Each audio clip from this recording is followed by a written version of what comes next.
Chapter 34.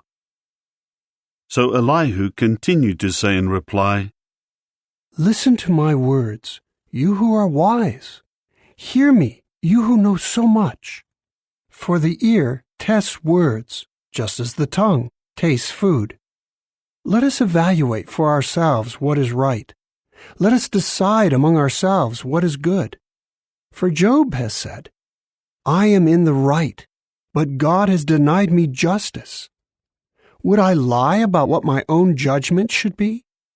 My wound is incurable, though there is no transgression. What other man is like Job, who drinks up derision like water? He is in company with wrongdoers and in association with wicked men.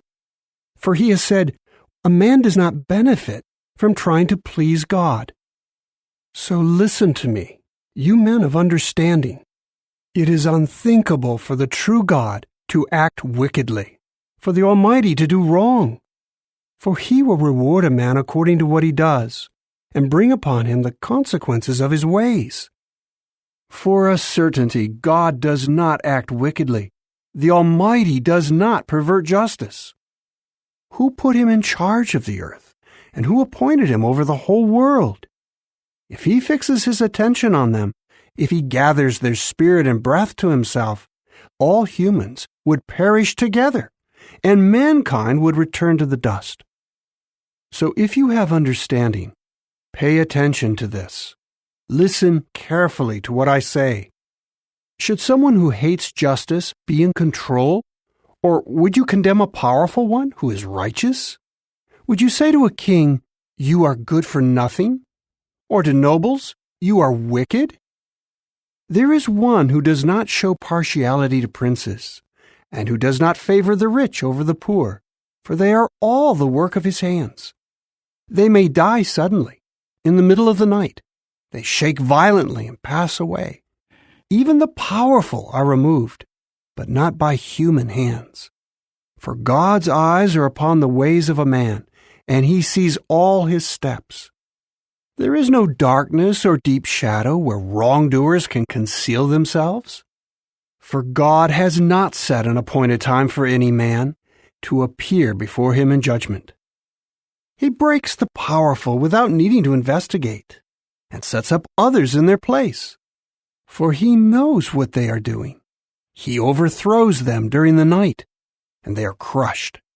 He strikes them for their wickedness in a place where all can see, because they have turned away from following him and have no regard for any of his ways.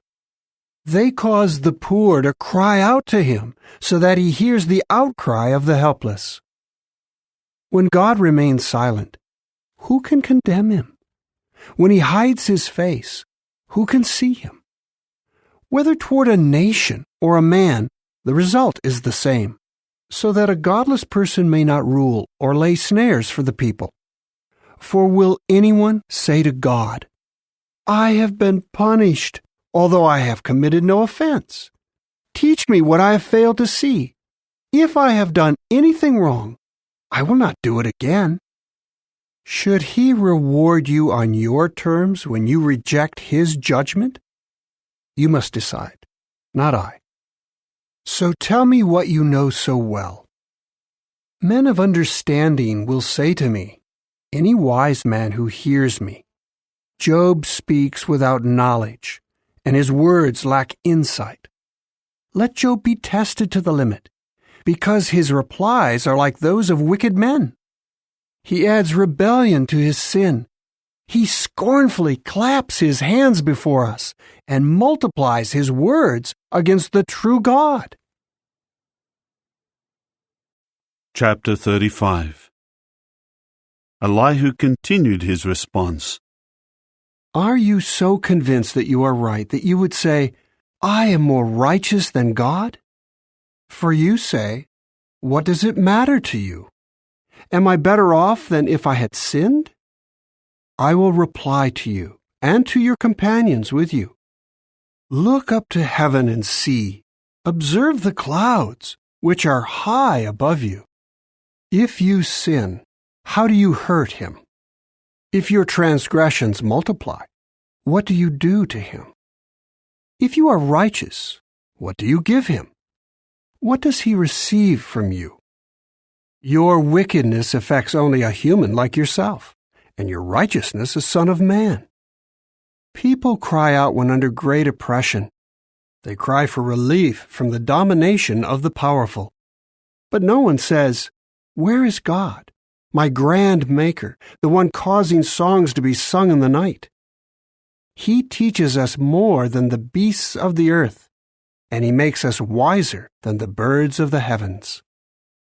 People cry out, but he does not answer, because of the pride of the wicked. Surely God does not hear an empty cry. The Almighty does not pay attention to it. How much less, then, when you complain that you do not see him? Your legal case is before him, so you should wait anxiously for him. For he has not angrily called for an accounting, nor has he taken note of your extreme rashness. Job opens his mouth wide in vain. He multiplies words without knowledge.